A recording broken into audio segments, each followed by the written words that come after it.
नंदुरबार जिल्ह्यात अवकाळी पावसाचा तडाखा। नंदुरबार, तळोदा आणि शहादा तालुक्यात वादळी वाऱ्यासह अवकाळी पावसाने पिकांचे मोठे नुकसान। बाजरी, भुईमूग, मका, टरबूज, पपई पिकाचे मोठे नुकसान। तर ऐन मोसमात आंब्याच्या भागातील कैऱ्या वादळी वाऱ्यामुळे गळून शेतकऱ्याचं मोठं नुकसान। नंदुरबार जिल्ह्यात गेल्या 5 ते 6 दिवसांपासून अवकाळी पावसाने हजेरी लावली असल्याने वातावरणात गारवा निर्माण झाला आहे।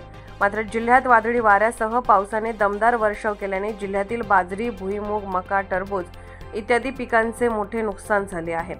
याआधीच झालेल्या पावसामुळे पिकांची स्थिती नाजूक असताना पुन्हा पावसामुळे शेतकऱ्याच्या हातात तोंडाशी आलेला घास हिरावला गेला आहे।